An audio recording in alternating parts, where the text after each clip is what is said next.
नमस्कार दोस्तों, इकरा आईएएस में आप सभी का स्वागत है। 17th to 23rd of May, यानी कि जो पिछला हफ्ता गया है, वीकली कंपाइलेशन कुछ करंट अफेयर्स हम यहाँ पे डिस्कस करेंगे, प्रेजेंटेड ओनली बाय मी राहुल अग्रवाल। और आपको पता ही है हमारे जो आर्टिकल्स होते हैं वो वेरियस न्यूज़पेपर्स जैसे कि द हिंदू, इंडियन एक्सप्रेस, फिर उसके बाद पीआईबी वेबसाइट जो है, और फिर अदर वर्ल्ड वाइड न्यूज़ भी हम यहाँ पे कवर करते हैं। तो पहला आर्टिकल है northern elephant seals. Scientists have conducted the most thorough study of the unique feeding behavior of northern elephant seals. तो दोस्तों नॉर्दर्न एलिफेंट सील्स जो हैं उनकी यूनिक फीडिंग बिहेवियर की एक स्टडी हुई है, उसकी एक बेसिकली रिसर्च हुई है, और कहीं ना कहीं उसके ऊपर ये आर्टिकल है। और साथ ही साथ the special focus is on the female elephant seals. तो जितने भी स्टूडेंट्स एलिफेंट सील्स क्या होता है अगर आपको नहीं मालूम तो गूगल में एलिफेंट सील्स डालिए, इमेजेस में जाइए, आपको पिक्चर दिख जाएगी और आप वहां से देखिए कि हाँ ये एलिफेंट सील्स होते हैं। ठीक है, now the northern elephant seals they are famous for their large breeding assembling, so the reproductive behaviour is well studied. ठीक है, बिकॉज ये फेमस ही है अपने ब्रीडिंग असेंबलिंग के लिए, इस वजह से इनके रिप्रोडक्टिव बिहेवियर की पढ़ाई की जाती है, उसके बारे में चर्चा होती है, उसके बारे में रिसर्च किया जाता है, पढ़ा जाता है। ठीक है, ताकि इनके बारे में कुछ समझ में आए। But the female seals are not observed in the coastal areas after breeding, so the scientists know only a little about their feeding behaviour. ठीक है, सो ब्रीडिंग के बाद बेसिकली जो फीमेल सील्स हैं वो कोस्टल एरियाज में नहीं पाई जाती, इस वजह से वैज्ञानिकों को उनके फीडिंग बिहेवियर के बारे में उतना नहीं मालूम है। And that is the reason कि यहाँ पे जो स्टडी हुई है उसका स्पेशल फोकस है फीमेल एलिफेंट सील्स के ऊपर। ठीक है, क्योंकि जो मेल एलिफेंट सील्स हैं उनके बारे में तो पता ही है, बिकॉज वो कहीं ना कहीं कोस्टल एरियाज में पाए जाते हैं। ठीक है, so to solve this the scientist they tracked 48 female elephant seals from the California State Park. और ये इसलिए क्योंकि ये एक इंपॉर्टेंट ब्रीडिंग कॉलोनी है। तो बेसिकली वैज्ञानिकों ने फीमेल एलिफेंट सील्स को ट्रैक किया कि ब्रीडिंग के बाद ये कहाँ जाती हैं, ताकि इनकी फीडिंग बिहेवियर की स्टडी की जा सके। So elephant seals they are found to spend more than 20 hours every day and sometimes a full 24 hours in continuous deep diving to feeding. They feed on multitudes of small fish instead of larger prey favored by other deep diving marine mammals. This is being done to gain the body fat essential for successful reproduction and insulation in the frozen depth. तो basically generally ये आपको freezing और बहुत जहाँ पे temperature बहुत कम है उन एरियाज में आपको ये मिलेंगे, और इस वजह से इनकी जो फीडिंग होती है वो उस चीज़ को ध्यान में रखते हुए होती है कि उनको कहीं ना कहीं उनका जो बॉडी टेम्परेचर है वो उस फ्रीजिंग टेम्परेचर के हिसाब से एडजस्ट कर पाए, इंसुलेट कर पाए। Got the point. और उसीलिए बॉडी फैट जो होता है वो बढ़ाना इनके लिए बहुत ज़्यादा ज़रूरी होता है, ताकि ये सक्सेसफुली रिप्रोडक्शन प्रोसेस कंप्लीट कर पाएँ। ठीक है, female elephant seals they are only about 1/3 of the size compare to the male elephant seals, so they hunt smaller fish in a deep sea origin. On the other hand male elephant seals they feed only in coastal waters. Now आगे चलते हैं थोड़ा सा इनके बारे में। अगर हम देखें एलिफेंट सील्स ये लार्जेस्ट सील्स हैं on the earth. They get their name from the prominent noses of the males that resemble an elephant's trunk. तो आप एक बार इसकी इमेज देखोगे ना तो आपको समझ में आएगा कि क्यों इसे एलिफेंट सील कहा जा रहा है। ठीक है, क्या रीजन है। Fine, now male elephant seals they grow to over 13 feet long and they weigh up to 4500 pounds. Females are slightly smaller, measuring up to 10 feet in length, weighing at about 1500 pounds. Elephant seals they eat rays, skates, fish, squid, sharks that live near the bottom of the ocean. सो दो तरीके के species होते हैं elephant seals की जब हम बात करते हैं, एक होता है नॉर्दर्न, दूसरा होता है सदर्न। तो इसके बारे में भी थोड़ा सा आपको मैं बताना चाहूंगा, because UPSC point of view से ये भी इंपॉर्टेंट है। Okay, so northern elephant seals जो हैं they are found across the Pacific coast of the US, Canada, Mexico. They generally breed and give birth in California and Baja California, that too usually on offshore islands from December to March. They fast during mating season, losing perhaps a third of their body weight. Now southern elephant seals, they are the largest of all seals. They live in subantarctic and Antarctic waters that feature brutally cold conditions, but these regions are rich in the fish, squid and other marine foods that these seals enjoy, and they breed on land but spend their winters in the frigid Antarctic waters near the Antarctic pack ice. ठीक है, अब हम बात करेंगे Mongolian Kanjur के बारे में. So ministry of culture has taken up the project of reprinting 108 volumes of this Mongolian Kanjur under the NMM यानी कि नेशनल मिशन फॉर मैन्युस्क्रिप्ट्स. ठीक है, तो यहां पे मैं आपको बताना चाहूंगा कि ये मंगोलियन कंजूर ये क्या है. ये एक बुद्धिस्ट कैनोनिकल टेक्स्ट है जिसकी 108 वॉल्यूम्स हैं और इसे मंगोलिया में एक इंपॉर्टेंट रिलीजियस टेक्स्ट माना जाता है. कंजूर मतलब होता है मंगोलिया भाषा में कंसाइज ऑर्डर्स. ठीक है, so it has been translated from Tibetan and the language is classical Mongolian. It is held in high esteem by the Mongolian Buddhists. They worship the Kanjur at temples and recite the lines of Kanjur in daily life as a sacred ritual. तो आप ये मान लो कि भाई ये एक किताब है जिसे मंगोलिया के लोग बहुत ज़्यादा मानते हैं, उसकी पूजा करते हैं और उसमें जो लाइनें लिखी हैं कहीं ना कहीं उसे पढ़ते हैं, एक रिवाज है उनका और उनके लिए बहुत ही ज़्यादा ये सेक्रेड है. ठीक है, तो एक आपको पता ही होगा कि हमारा मिनिस्ट्री ऑफ कल्चर का नेशनल मिशन फॉर मैन्युस्क्रिप्ट्स है. तो ये जो नेशनल मिशन फॉर मैन्युस्क्रिप्ट्स है बेसिकली 2003 में ministry of tourism and culture द्वारा ये लॉन्च किया गया था. It aims to unearth and preserve the vast manuscript wealth of India, ताकि मतलब कहीं ना कहीं लोगों को भाई ये जितनी भी पुस्तकें हैं, ये जितनी भी सेक्रेड बुक्स हैं, अगर इन्हें प्रिजर्व करके नहीं रखा जाएगा तो हमारे आने वाली जो जनरेशन है उन्हें तो पता ही नहीं चलेगा कि ये सब चीज़ें भी हुआ करती थी, ये सब चीज़ें भी पढ़ी जाती थी. सो इन्हीं सारी चीज़ों को देखते हुए नेशनल मिशन फॉर मैन्युस्क्रिप्ट्स 2003 में स्टैब्लिश किया गया. It will help India to connect its past with its future. It also helps to connect India's memory with its aspirations. ठीक है, so national nodal agency is the Indira Gandhi national centre for the arts new Delhi. तो इसी mission के तहत, इसी NMM के तहत culture ministry will reprint the 108 volumes. ठीक है, now recently the ministry also announce that the reprinting of about 100 sets of this Kanjur will be completed by the next years. और उसके बाद जो रीप्रिंटेड वर्जन होगा उसे मंगोलिया में डिस्ट्रीब्यूट किया जाएगा. ये चीज आपको ध्यान रखनी है. ठीक है, now what is a manuscript? It is a hand written composition on paper, bark, cloth, metal, palm leaf और any other material dating back at least 70-75 साल. ठीक है, 70 साल पहले, 75 साल पहले कहीं पे कोई लिखी गई चीज़, हैंड रिटन चीज़, ठीक है, उसे हम मैन्युस्क्रिप्ट कहते हैं, जिसकी हिस्टोरिकल वैल्यू है, साइंटिफिक वैल्यू है, एस्थेटिक वैल्यू है. They are distinct from historical records such as epigraphs, revenue records etcetera. चलिए आगे चलते हैं.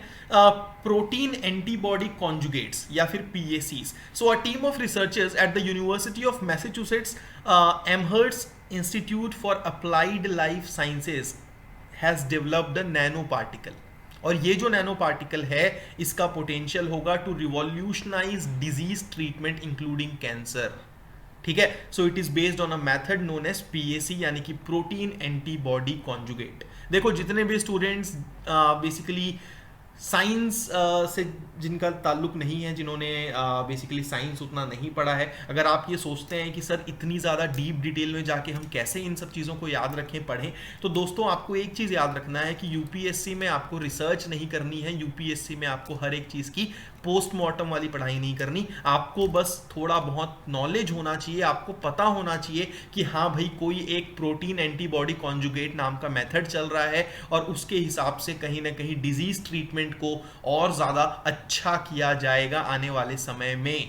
ठीक है, आपको ये बेसिक नॉलेज होनी चाहिए. ठीक है, so now what is this protein antibody conjugate? It is a new concept of combining two different approaches to drug delivery, biological drugs and antibody drug conjugates. Both these methods they combined to produce the protein antibody conjugates and it can be used for targeted drug delivery.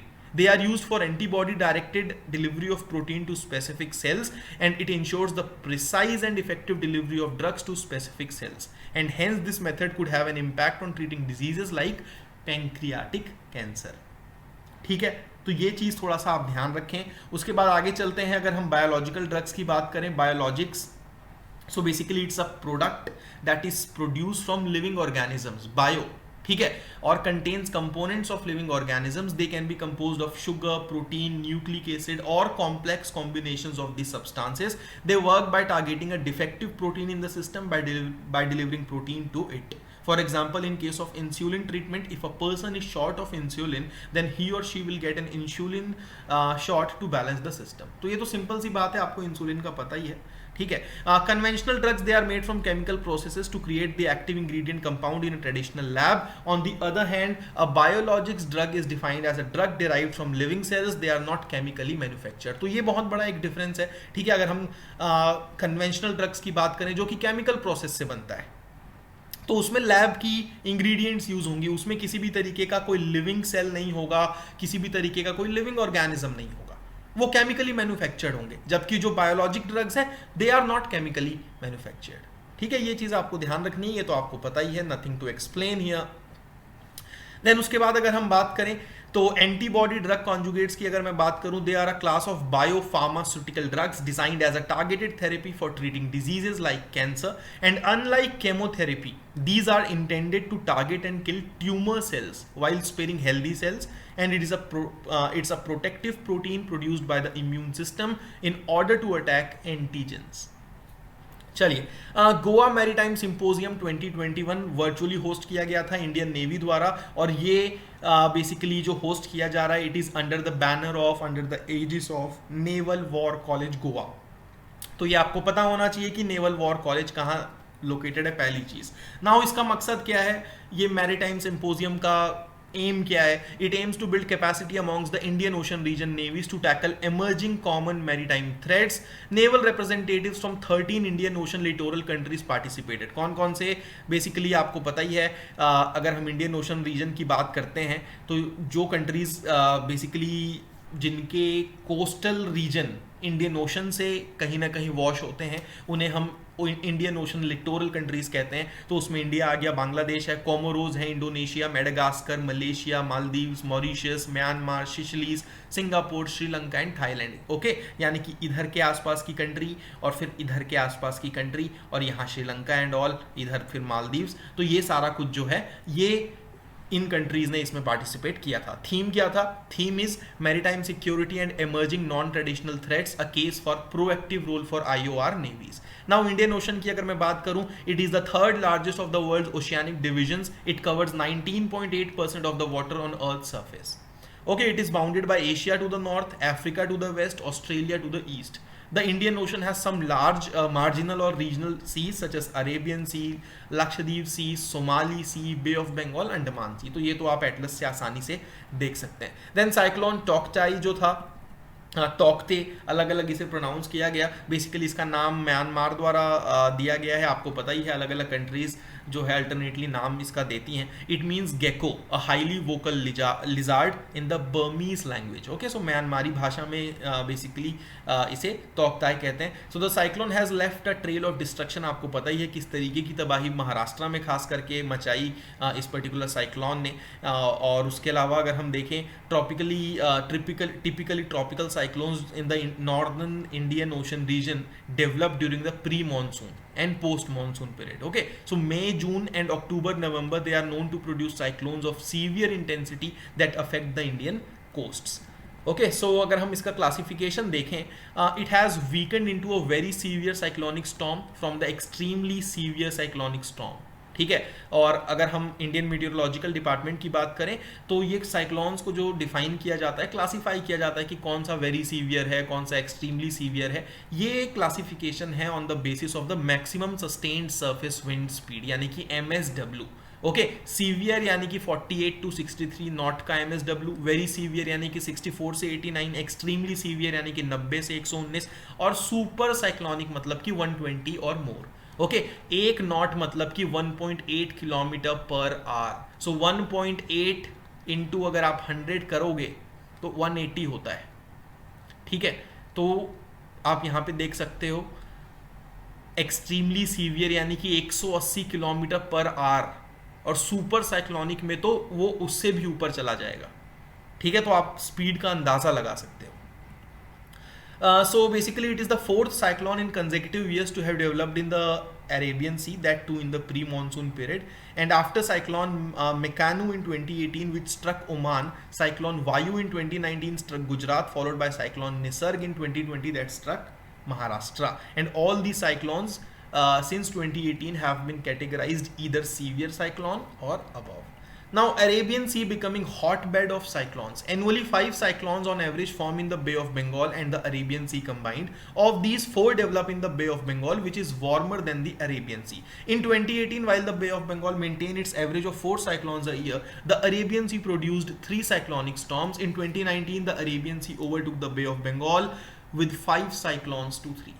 ठीक है. In 2020 the Bay of Bengal produce 3 cyclonic storms while the Arabian Sea generated 2. तो ये इतना detail में आपको नहीं जानना है कि भाई कहाँ कितना 3 2, बस थोड़ा बहुत आप इसके बारे में अवेयर रहो. That is my aim. In recent years, meteorologists have observed that the Arabian Sea too has been warming. This is a phenomenon associated with global warming. It has been observed that the sea surface temperature in the Arabian Sea has been rising for about 40 years and it is in the zone of 1.2 to 1.4 degrees Celsius. ठीक है. Now tropical cyclone क्या होता है ये तो आपने geography में जरूर पढ़ा होगा. It is an intense circular storm that originates over warm tropical oceans and is characterised by low atmospheric pressure, high winds, heavy rain. ठीक है. तो ये कैरेक्टरिस्टिक्स आपको पता होनी चाहिए. और एक इसका कैरेक्टरिस्टिक फीचर है आई, a central region of clear sky, warm temperature, low atmospheric pressure. Okay, so storm of this type are called hurricanes in the North Atlantic and Eastern Pacific and typhoons in Southeast Asia and China. They are called tropical cyclones in the Southwest Pacific and Indian Ocean region and willy willies in the Northwestern Australia. अलग अलग नाम से आपने newspapers में भी देखा होगा. Okay, और अगर इनके रोटेशन की बात करूं, काउंटर क्लॉकवाइज नॉर्दर्न हेमिस्फीयर में, क्लॉकवाइज सदर्न हेमिस्फीयर में. Now the conditions favorable are a large sea surface with temperature higher than 27, presence of the Coriolis force, small variation in the vertical wind speed, a pre-existing weak low pressure area, upper divergence above the sea level system. अगर हम naming की बात करें तो यहाँ पे बहुत लोगों को ये नहीं पता होता है. So according to the World Meteorological Organization, countries in every region are suppose to give names. ठीक है. So north Indian Ocean region में बेसिकली अगर हम बात करें तो 13 मेंबर्स हैं. Bangladesh, India, Maldives, Myanmar, Oman, Pakistan, Sri Lanka, Thailand, Iran, Qatar, Saudi Arabia, UAE and Yemen. ठीक है. अगर हम IMD की बात करें, it is one of the 6 regional specialised meteorological centres in the world. It is mandated to issue advisories and name tropical cyclones in the north Indian Ocean region और ये ministry of earth sciences की agency है. Now climate change impact on the cave arts of Sulawesi islands of Indonesia. So basically एक Australian study हुई है जिससे ये suggest किया गया है कि क्लाइमेट चेंज में be accelerating the degradation of the Pleistocene era rock paintings. Okay, so Indonesia की सुलावेसी आइलैंड में जो बहुत पुरानी रॉक पेंटिंग्स हैं कहीं ना कहीं वो डिग्रेड हो रही हैं और ऑस्ट्रेलिया की स्टडी से पता चला है कि क्लाइमेट चेंज की वजह से ये डिग्रेडेशन और ज़्यादा फास्ट हो जाएगा एंड कहीं ना कहीं ये जल्दी समाप्त होंगी. Okay, so it is the world's oldest cave art. तो ये जो स्टडी है it was conducted by Australian and Indonesian archaeological scientists and they examined around 11 caves and rock shelters in the Maros Pankep region in the Sulawesi island of Indonesia. These are the Pleistocene era rock paintings dating back to 45,000 to 20,000 years ago. So आप देख सकते हो कब की बात है ये. ठीक है. So the world's oldest hand stencil जो कि 40,000 साल पुरानी, it was created by pressing the hand on a cave wall and spraying wet red mulberry pigments over it. The world's oldest depiction of an animal 45,500 साल पहले. It is depicted as a warty pig painted on the wall.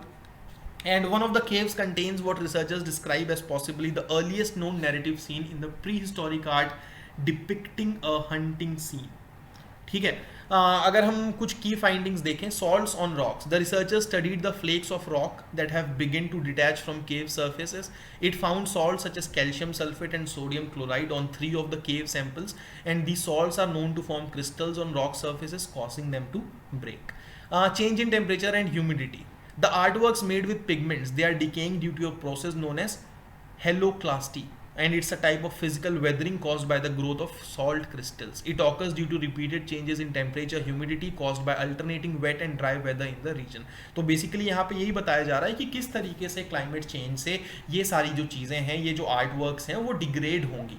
ठीक है. Natural disasters की अगर हम बात करें तो Indonesia has also experience several natural disasters और इस वजह से भी ये डिग्रेडेशन जो है वो फास्टन होगा. Unemployment rate in India. तो दोस्तों CMIE की रिपोर्ट आई है, centre for monitoring Indian economy की रिपोर्ट आई है। इसके हिसाब से अनएम्प्लॉयमेंट रेट जो है भारत में इंक्रीज हो रहा है, और ये इंक्रीज कितना हुआ है, 2021 मार्च में 6.5%, अप्रैल 2021 में 8%। Okay, so unemployment rate is the percentage of the labour force that are willing to work, लेकिन काम नहीं मिल रहा। Okay, the labor participation rate was 40% in April. It is the worst since the national lockdown, जो कि पिछले साल मई में impose हुआ था। Okay, so अगर हम लेबर पार्टिसिपेशन रेट की बात करते हैं, ये होता है ratio of the working age population greater than 15 years of age to labor force either working or looking for work. In other words, it measures the number of persons engaging in the labor force as a percentage of the working age population. मतलब कि working age population आपकी X है, उसमें से कितने percentage लोग काम कर रहे हैं एग्जैक्टली, ठीक है, that is the labour participation rate. Now the size of the salaried class has also decreased. 2019-20 में अगर हम देखें, there were 85.9 million salaried jobs. April 2021 में there were just 73.3 million. Okay, this may impact the domestic consumption of the country. ठीक है, तो ये सारी चीजें आपको यहाँ पे ध्यान रखनी है। देन उसके बाद अगर हम बात करें lack of demand, it is also hampering further growth due to the impact on income and consumer sentiment. Income is lower than it was a year earlier. 90% of families have seen income shrinkage. ठीक है, तो ये सारी चीजें हैं।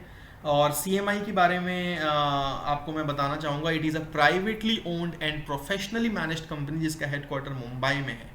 ठीक है, it was established in 1976 primarily as an independent think tank. It produces economic and business databases and develops specialized analytical tools to deliver these to its customers for decision making and for research. Okay, तो CMIE के बारे में तो बहुत ज़्यादा detail में जाने की ज़रूरत है भी नहीं। Now study on impact of long working hours, WHO और ILO ने ये पब्लिश की है स्टडी, और ये जो स्टडी है it covered global, regional, national level data from more than 2300 surveys collected in 154 countries from 1970 to 2018. It covered 37 studies on ischemic heart disease covering more than 7,68,000 participants and 22 studies on stroke covering more than 8,39,000 participants. Okay, so कहीं ना कहीं long working hours की वजह से भी बहुत ज़्यादा मृत्यु हो रही है। Okay, it has led to 7,45,000 death stroke की वजह से, हार्ट डिजीज़ की वजह से 29% इंक्रीज हुई है, इसमें बढ़ोतरी हुई है। Okay, the work related disease burden is more in man, जाहिर सी बात है।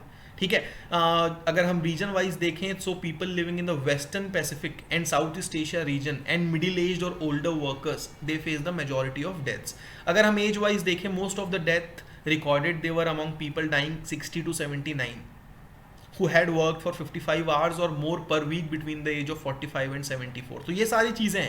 Okay, the number of people working long hours is increasing and currently stands at 9% of the total population globally. It puts even more people at the risk of work-related disability and even death. The study concludes that working 55 or more hours per week is dangerous.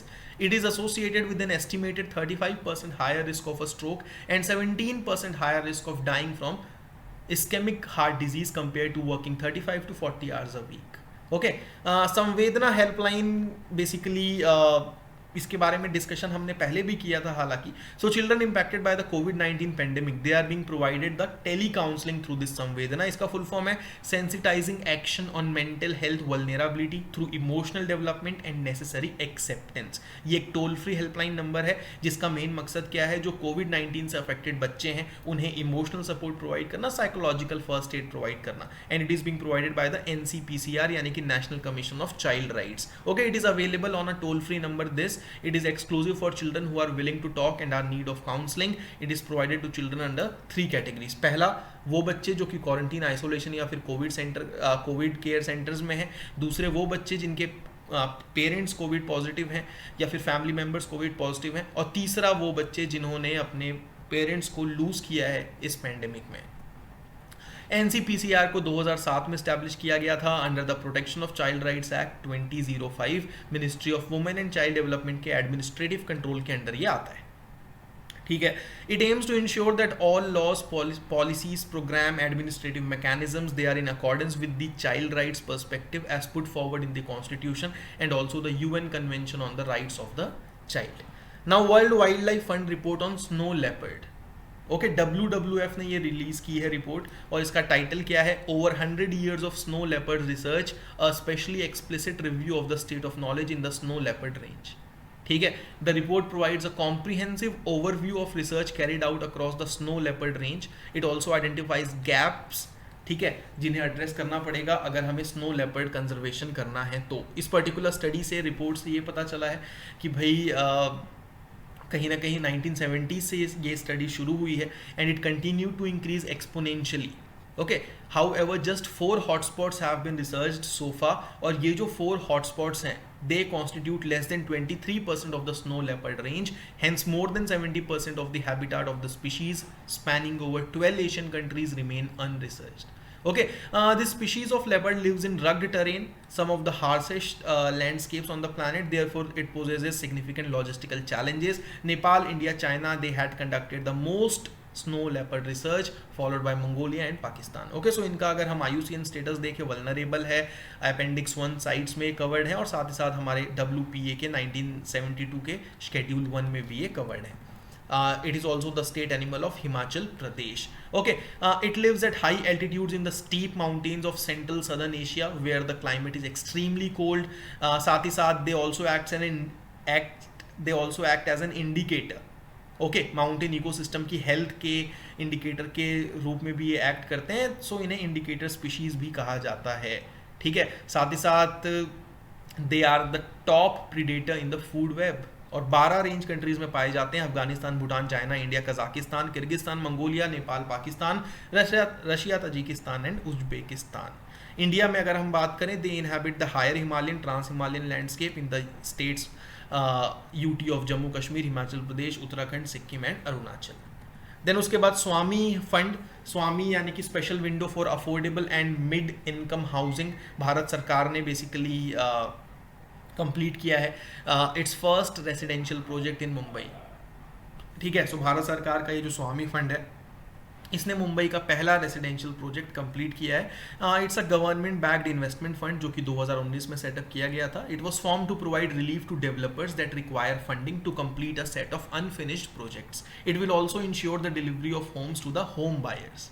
Okay, it has been set up as a category 2 AIF debt fund registered with SEBI. ठीक है.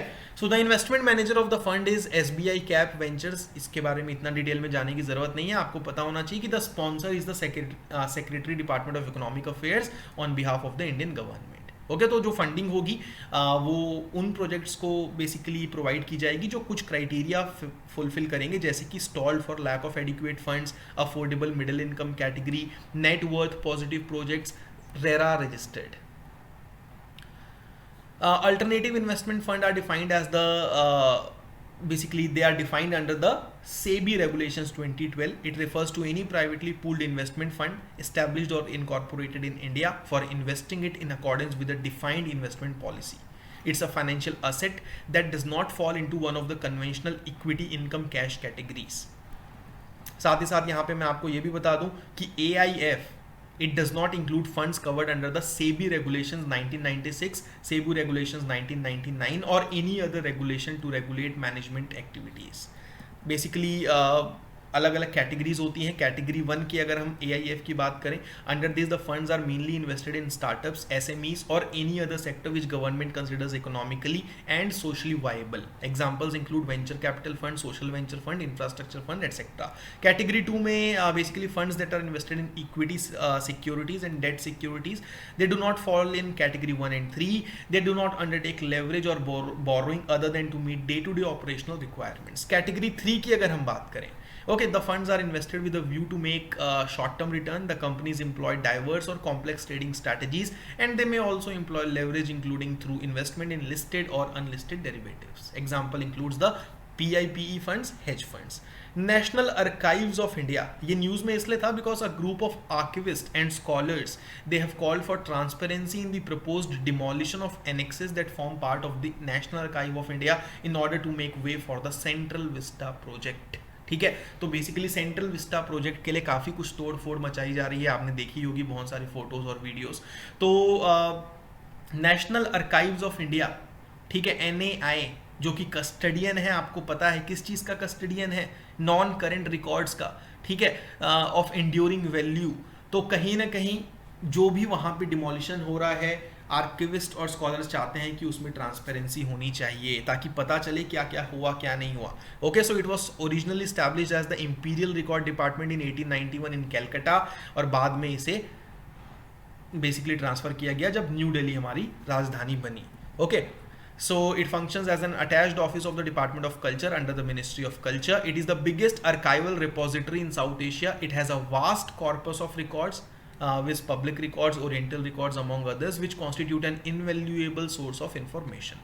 Headquarters New Delhi. It also has a regional office at Bhopal and 3 record centers at Bhubaneswar, Jaipur and Pondicherry. Abhilekh Patal. Abhilekh Patal, basically it's an online portal to access the National Archive of India's reference media and its digitized collections via the internet. The name Abhilekh Patal comes from the Sanskrit word Abhilekh, मतलब record of ancient times, and Patal मतलब की platform, board और surface. Community-based inclusive development. The Union Minister of Social Justice and Empowerment has virtually launched a 6-month community-based inclusive development program on rehabilitation of the Divyangjan, यानी कि person with disabilities. तो ये आपको पता होना चाहिए कि CBID किससे related है. The program has been co-designed by the Rehabilitation Council of India and the University of Melbourne. It aims to create a pool of grassroots rehabilitation workers at the community level. The workers will be trained for successfully discharging their duties. After training, the workers can then work alongside the Asha and Anganwadi workers. They can also handle cross disability issues and facilitate the inclusion of persons with disabilities in the society. They will be called Divyang Mitra. ठीक है, अगर हम rehabilitation council of India की बात करें, वो news में इसलिए था because the national board of examination in rehabilitation will conduct the examinations, और पास आउट कैंडिडेट्स को सर्टिफिकेट भी यही बोर्ड अनाउंस करेगा, अवार्ड करेगा। ओके, सो RCI को इनिशियली सेटअप किया गया था 1986 में। In 1992 it became a statutory body, ठीक है। It aims to develop standardise and regulate training programme courses at various levels in the field of rehabilitation and special education, and also to maintain the central rehabilitation register for qualified professional personnel and promote research in special education.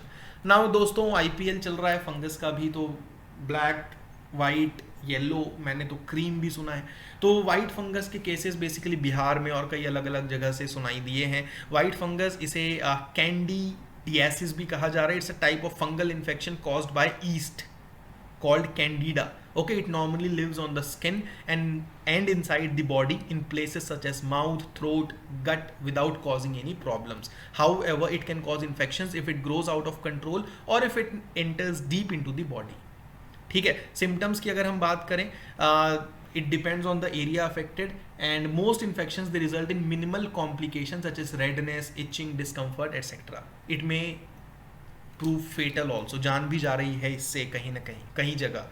So people with low immunity, pre existing medical issues, diabetes, या फिर जो steroids use करते हैं वो इसके risk में है। Now COVID-19 patients on oxygen support can inhale these fungal spores if there ventilators and oxygen support equipment is not sanitized properly. Risk is also increased by over use of steroids and usage of tap water in the humidifier of oxygen cylinders. Prevention की अगर हम बात करें, patients who are on oxygen और ventilators should be taken care of in terms of hygiene. Tubes equipment को thoroughly clean और sanitise करना चाहिए, स्टेरिलाइज्ड वाटर का यूज करना चाहिए, एटसेट्रा। ट्रीटमेंट की अगर हम बात करें, it is not life threatening. Okay, so anti fungal medicine से इसे ट्रीट किया जा रहा है, और बाकी सारी चीज़ें तो वैसे ही हैं। National mobile monitoring software rural development minister ने लॉन्च किया, ठीक है। उसके साथ उन्होंने एरिया ऑफिसर मॉनिटरिंग ऐप भी लॉन्च किया। सो ये जो NMMS है, ये बेसिकली क्या करेगा, it will permit taking real time attendance of workers at Mahatma Gandhi NREGA work sites along with geo tagged photographs. This will increase citizen oversight of the program. It also enables the potential processing of payments faster. Area officer monitoring app की अगर मैं बात करूँ, basically it facilitates area officers to record their finding online and even put a time stamp on them. It can also enable the coordination of tagged photographs for all the schemes of the Department of Rural Development such as MNREGA, PMAYG, PMGSY, etc. MNREGA तो आपको पता ही है 2005 में basically Manmohan Singh सरकार द्वारा ये शुरू किया गया था through the national rural employment guarantee act, और इसमें बेसिकली 100 दिन की गारंटीड रूरल हाउस होल्ड के एडल्ट मेंबर को नौकरी दी जाती है, ठीक है। और इसे इम्प्लीमेंट राज्य सरकार के साथ साथ मिनिस्ट्री ऑफ रूरल डेवलपमेंट करता है। तो आज का ये वीडियो यहीं समाप्त करते हैं दोस्तों, धन्यवाद।